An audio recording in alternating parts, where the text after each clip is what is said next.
누가복음 15장에서 보면 탕자의 비유가 나옵니다.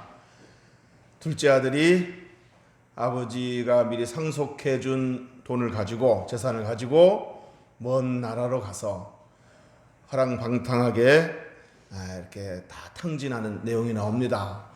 허랑방탕하게 돈을 다 탕진하고 나서 이제 거지꼴이 되고 나서야 비로소 아버지가 생각난 겁니다. 그래서 아버지 집에는 풍족함이 있는데 나는 여기서 이렇게 굶주려 죽는구나 하면서 아버지께로 돌아갈 생각을 합니다. 그래서 용기를 내서 아버지께로 돌아가는데, 아버지께 돌아가면서 이런 생각을 합니다. 아버지는 사랑이 많으니까, 아버지는 늘 자비하셨으니까 내가 돌아가도 받아줄 거다. 그런데 이제 아버지가 준 재산을 다 탕진했으니, 염치가 없으니 차마 아들로 받아주라고 하지는 못할 것 같고 나를 종으로 써주십시오. 이렇게 말하면 아버지가 종으로는 써줄 거다.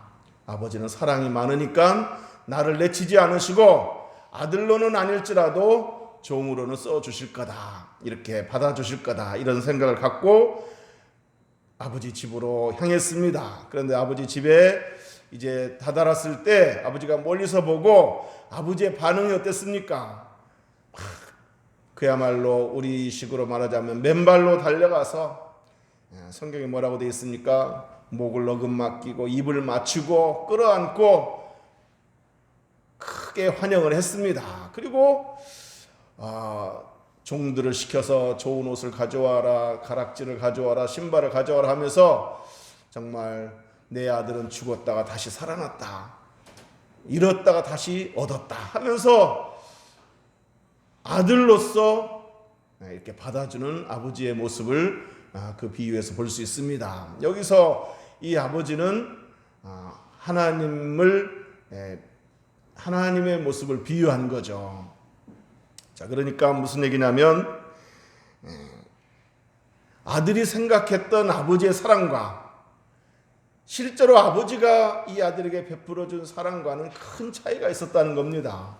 아버지는 그래도 사랑이 많으니까 종으로는 써줄 거야, 아들로는 아닐지라도, 이런 생각을, 이런 기대를 갖고 갔는데 실제로 아버지가 베풀어준 것은 종이 뭐냐, 너는 내 아들이다, 너는 잃었다가 다시 찾은 아들이고 죽었다가 다시 살아난 아들이다, 네가 돌아와준 것만으로도 나는 너무 기쁘다 하면서 끌어안고 크게 환영을 했습니다. 이게 바로 아들이 기대한 사랑과 아버지가 실제로 베푼 사랑하고는 차이가 있었다는 얘기죠. 자, 이 이야기는 바로 하나님의 사랑을 비유한 건데, 우리가 믿고 섬기는 우리 하나님 아버지도 그렇다는 거죠. 우리 하나님 아버지가 베풀어 주신 그 은혜와 사랑은 우리가 생각하는 것 이상으로 훨씬 크고 놀랍다는 이야기입니다. 그런데 여러분, 우리가 생각했던 것보다 더 크고 위대한 것은 하나님의 사랑뿐만 아니라 우리가 기도했을 때 우리 기도에 대한 응답도 마찬가지라는 겁니다. 오늘 본문 20절에 한번 읽어보겠습니다. 20절 시작. 우리 가운데서 역사하시는 능력대로 우리가 구하거나 생각하는 모든 것에 더 넘치도록 능히 하실 이에게 아멘. 자, 이 말은 우리 하나님은 우리가 구하는 것보다, 우리가 생각하는 것보다 더 넘치도록 능히 응답하시는 분이라는 이야기입니다. 우리가 상상하고 기대했던 것보다 더 놀랍게, 더 풍성하게 응답하시는 분이라는 이야기입니다. 실제로 구약 성경에서 그런 예를 많이 찾아볼 수 있습니다. 이스라엘 백성들이 애굽을 빠져나와 하나님이 약속하신 가나안 땅으로 가고자 했을 때 첫 번째 난관에 부딪혔죠. 그게 바로 뭡니까? 홍해 바다입니다. 홍해 바다가 떡 가로막고 있었을 때 이스라엘 백성들은 낙심에 빠졌습니다. 급기야 불평하고 원망하기 시작했습니다. 그렇지만 모세는 뭐라고 말했습니까? 이 상황에서 하나님 우리를 어떻게 구원하실지 잠잠히 지켜봐라 라고 말했습니다. 마침내 하나님께서 밤새 동풍을 일으키셔서 바다를 가르시고 길을 내셨습니다. 그래서 이스라엘 백성들은 육지처럼 건넜다 그랬습니다. 자, 이때의 기적 사건을 어느 시편 기자가 이렇게 기록해 나왔습니다. 시편 77편 19절에 주의 길이 바다에 있었고 주의 곧은 길이 큰 물에 있었으나 주의 발자취를 알 수 없었나이다. 자, 이 말이 무슨 말이겠습니까? 그 바다가 길이 될 줄 누가 상상이나 했겠느냐 이겁니다. 바다가 갈라져서 그 육지처럼 건너게 될 줄 누가 상상이나 했겠느냐 이겁니다. 우리 하나님은 이처럼 우리가 상상할 수 없는 일들을 행하시는 분이라는 얘기입니다. 우리가 생각했던 거, 기대했던 거, 상상했던 거 그 이상으로 하나님은 놀랍게 역사하시는 분이라는 겁니다. 없던 길도 만드시는 분, 바다의 길을 만드시는 분이십니다. 믿습니까? 솔로몬이 왕이 되고 나서 일천번제를 드렸죠. 그리고 나서 하나님이 그것을 귀하게 여기시고 기특하게 여기시고 너의 소원이 무엇이냐? 너의 소원을 들어주겠다라고 물으셨습니다. 자, 그때 솔로몬이 하나님, 저는 아직 어리고 경험이 부족합니다. 그러니 이 나라를, 백성들을 잘 다스릴 수 있도록 지혜를 주옵소서라고 지혜를 달라고 기도했습니다. 그러자 하나님께서 그 솔로몬이 지혜를 구하는 모습을 보고 또 이쁘게 여기시고 기특하게 여기시고 네가 부와 귀를 구하지 않고 백성을 잘 다스릴 수 있는 지혜를 구하는구나, 참 이쁘다 하면서 지혜를 주셨을 뿐만 아니라 부와 귀까지 주셨다고 그랬습니다. 이처럼 우리 하나님은 우리가 구하거나 생각하는 것에, 모든 것에 더 넘치도록 풍성하게 주시는 분이심을 믿으시기를 주의 이름으로 축복합니다. 사도 바울 당시 로마는 당대 최고의 헬라 문명의 요충지였습니다. 모든 길은 로마로 통한다라고 그런 말이 나올 정도로 로마는 길이 잘 닦여져 있고 그야말로 헬라 문명의 핵심 요충지였습니다. 자, 그래서 바울은 로마에 가서도 복음을 전하기를 원했습니다. 로마에 가서 복음을 전하기를 원했는데, 그래서 로마로 가고자 몇 번 시도를 했는데 그때마다 길이 막혔다 그랬습니다. 상황이 좋지 않았던 거죠. 어떤 여건이 좋지 않아서 로마로 가지를 못했다는 겁니다. 자, 그러던 중에 바울에게 정말 생각지 못한 놀라운 방법으로 길이 열리게 되었습니다. 바울이 예루살렘을 방문했을 때 바울을 시기하던 유대인들이 바울을 잡아다 산헤드린 공회에 넘겼습니다. 그 공회에서 재판을 받고 또 나중에 이제 마침 방문했던 그 로마 총독들에게 재판을 받았는데, 그 로마 총독 앞에서 재판을 받을 때 이 바울이 나는 로마 시민권자다, 그러니까 로마에 가서 재판을 받게 해달라, 이렇게 요청을 했습니다. 그때 이 총독이 가만히 들어보니까 시민권자인데, 로마 시민권자인데 그래야 될 것 같아서 그래, 그렇게 하고 허락을 해줬습니다. 그렇게 해서 바울이 로마로 가는 배를 타고 로마에 갈 수 있게 됐습니다. 바울의 말을 빌리자면 내가 여러 번 가고자 했으나 길이 막혔다, 이렇게 말했던 바울이었는데, 그렇게 여러 번 시도했는데 길이 막혀서 갈 수 없었는데 이렇게 생각지 못한 방법으로 로마로 가는 길이 열리게 된 겁니다. 비록 제수의 신분이지만 먹여주고 재워주고 뱃삭 안 내고 공짜로 배를 타고 로마까지 갈 수 있게 되었습니다. 그래서 거기 가서 바울은 복음을 전하게 되었고, 로마에서 복음을 전하게 되었고, 로마에서 나중에 또 서바나까지, 오늘날 스페인까지 가서 복음을 전했습니다. 이처럼 우리 하나님은 우리의 기도에 응답하시는 방법에 있어서도 우리가 전혀 생각지 못했던 방법으로 이렇게 역사하시기도 한다는 이야기입니다. 그래서 이사야 55장 8절 9절에 보면 우리가 잘 아는 말씀이죠. 여호와의 말씀에 내 생각은 너희 생각과 다르며 내 길은 너희 길과 달라서 하늘이 땅보다 높음같이 내 길은 너희 길보다 높으며 내 생각은 너희 생각보다 높으니라. 그러니까 우리가 생각지 못한 일들을 행하시고 우리가 생각지 못한 방법으로 문제를 해결하시는 분이심을 우리가 볼 수 있습니다.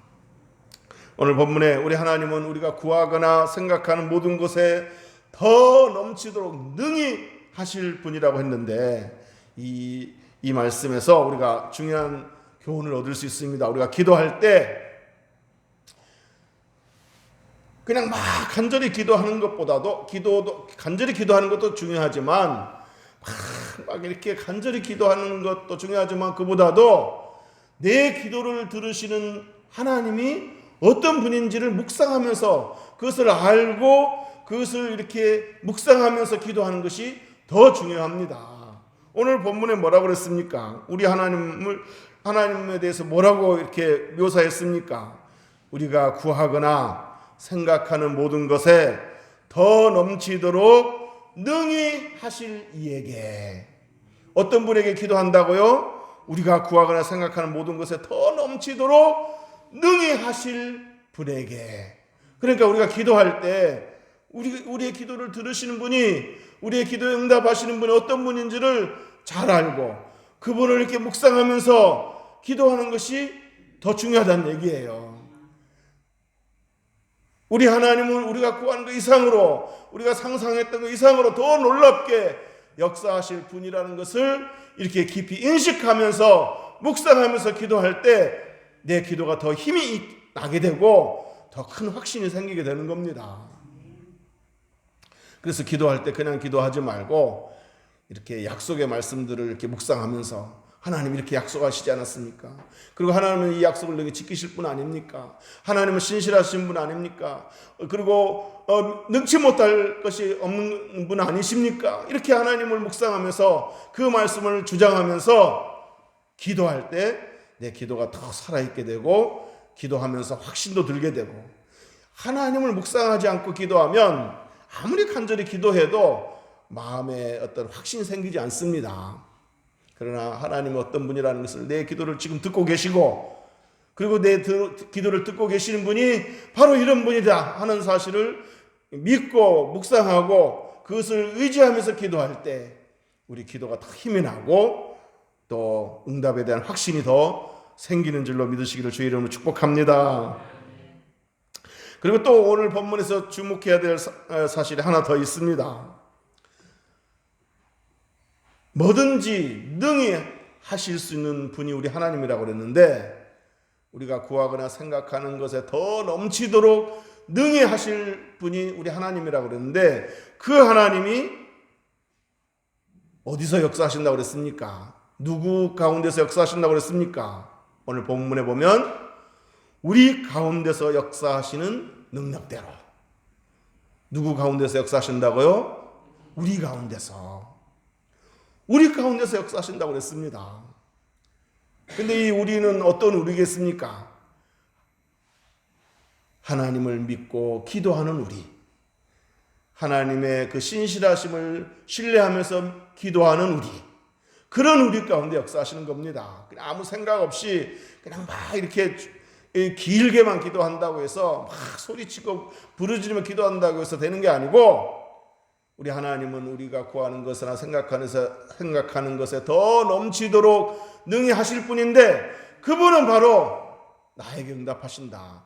그분은 나를 위해서 아들을 보내주셨고 그 아들을 통해서 구원하셨고 자녀 삼아주셨고, 그분은 지금도 나의 목자이시고 나의 아버지시고, 그분은 나의 기도를 들으시는 분이시다. 내 삶을 책임지시는 분이시다. 우리 가운데서 내 삶 가운데서 역사하시는 분이시다. 이런 생각을 갖고 기도할 때 우리 마음에 더 큰 확신이 생기는 겁니다. 우리 가운데 역사하시는 분, 내 기도 가운데 역사하시는 분. 이사야 41장 10절에 보면 두려워하지 말라, 내가 너와 함께함이라. 놀라지 말라, 나는 너의 하나님이 됨이라. 너의 하나님이 됨이라. 하나님이 직접 말씀하십니다. 야, 나는 네 하나님이야. 너의 하나님이야. 네가 기도하면 내가 안 들어주겠니? 나는 너의 하나님인데 너를 위해서 아들도 아끼지 아니하고 이 땅에 이 십자가에서 죽게 했는데 내가 너를 죄에서 구원하고 자녀 삼았는데 너는 내 아닌데 나는 너의 하나님이야. 너의 목자야. 너의 아버지야. 이렇게 말씀하신 분이 우리 하나님이신 줄 믿으시기를 바랍니다. 나는 너의 하나님이다. 이렇게 말씀하시면서 뭐라고 말씀하십니까? 내가 너를 굳세게 하리라. 참으로 너를 도와주리라. 참으로 나의 의로운 오른손으로 너를 붙들리라. 믿습니까? 하나님이 우리 가운데 우리가 구하는 것에 생각하는 것에 더 넘치도록 능히 하실 분이 바로 저와 여러분의 하나님인 줄 믿으시기를 주의 이름으로 축복합니다. 우리가 사도신경 고백할 때 하나님은 천지를 창조하신 분이십니다. 뭐 이렇게 고백을 해도 그분이 바로 내 아버지다. 나의 목자다. 나의 삶 가운데 계신다. 오늘도 나와 동행하신다. 내 기도에 귀 기울여 들으신다. 내 기도에 귀 기울이시고 놀랍게 응답하시는 분이시다. 이거를 이렇게 의식하지 않으면, 이거를 믿지 않고 의식하지 않으면 전능하사 천지를 창조하신 이 하나님하고는 아무 상관이 없게 되어버리는 겁니다. 그분이 아무리 전능하셔도, 그분이 아무리 못하실 것이 없는 분이라 할지라도 그분이 바로 내 하나님이다. 오늘 내 기도에 귀 기울이시는 분이시다. 내 눈물을 보시는 분이시다. 내 이 안타까움을 아시는 분이시다. 이 상황을 붙드시는 분이시다. 이거를 생각지 않고, 이거를 의지하지 않고 기도하면 우리 기도가 힘이 없습니다. 그분은 아무리 뛰어난 분일지라도 그분과 내가 무관하게 이렇게 생각하면서 기도하면 아무런 소용없는 겁니다. 사랑하는 성도 여러분, 그분은 저와 여러분의 하나님인 줄 믿으시기를 주의 이름으로 축복합니다. 우리 하나님이시기 때문에 우리와 함께 하시고 우리를 도와주시고 우리를 붙드시는 분이심을 믿으시기를 주의 이름으로 축복합니다. 우리 가운데 일하시고 우리를 위하여 일하시고 우리를 도우시는 분이십니다. 믿습니까? 이제 말씀을 정리하도록 하겠습니다. 하나님의 능력을 제한하지 말라, 이런 말이 있습니다. 우리의 어떤 유한한 이성으로 무한하신 하나님은 바로 이런 분이야, 이렇게 하나님 능력을 제한하지 말라는 거예요. 여러분, 이렇게 어느 두 꼬마가 대화를 하는데 한 아이가 친구한테 우리나라에 있는 돈 다 합치면 1억은 넘을 거야. 우리나라에 있는 돈 다 합치면 1억은 넘을 거야. 그러니까 옆에 있는 친구가 무슨 소리야 너, 10억도 넘어. 이건 뭐예요? 자기네들 그 수준에서 최고로 많은 액수를 얘기하는데 뭐 우리나라 돈 합치면 1억도 넘는단 말이 되겠습니까? 그러니까 무슨 얘기냐면 우리의 그 유한한 이성으로 하나님은 이런 분이 하고 하나님을 이 작은 분으로 만들지 말라는 겁니다. 우리가 구하는 것 이상으로, 우리가 생각하는 것 이상으로, 우리가 상상 이상으로 하나님은 크신 분이시고 능한 분이시고 그리고 놀랍게 응답하실 수 있는 분이심을 믿으시기를 주의 이름으로 축복합니다. 하나님 하실 수 있는 것들은 우리 생각보다 크고 하나님이 하시는 방법도 우리의 생각보다 더 놀랍습니다. 그래서 시편 81편 10절에 나는 너를 애굽 땅에서 인도하여 낸 여호와 네 하나님이니 네 입을 크게 열라 내가 채우리라. 네 입을 크게 열라 내가 채우리라. 하나님의 능력을 과소평가하지 말고 하나님의 무한하신 능력을 찬양하면서 그 능히 하실 분의 그 일하심을 기대하면서 믿음으로 크게 간구하시기를 주의 이름으로 축복합니다. 네 입을 크게 열라 내가 채우리라 그랬습니다. 우리 하나님은 없던 길도 만드시고 바다에 길을 낼 줄 누가 알았겠습니까? 없던 길도 만드시고 광야의 식탁을 베푸실 수 있겠는가라고 말했지만 그 광야에 만나와 메추라기를 떨어뜨려서 그 식탁을 베푸신 분이십니다. 그것도 하루 이틀이 아니고 한 달, 두 달, 1년, 2년이 아니고 40년 동안이라. 더 할 수도 있는데 중단한 이유가 뭐겠습니까? 가나안에 이제 도착했기 때문에 가나안에서 이렇게 나오는 그 양식이 있기 때문에 이제 중단하신 것이지 능력이 다해서 중단한 게 아닙니다. 이 말은 무슨 말입니까? 하나님은 끝까지 책임지시는 분이시고 하나님은 정말 우리의 모든 필요를 넉넉히 채우시는 분이심을 믿으시라는 얘기입니다. 그러므로 우리의 유한한 이성으로 하나님 능력을 제한하지 말고 믿음으로 믿음의 눈을 열어서 크게 간구하시기를 바랍니다. 간구하여 여러분이 구하거나 생각하는 것에 더 넘치도록 능히 응답하시는 하나님을 경험하시고 간증하실 수 있기를 주의 이름으로 축복합니다. 기도하겠습니다.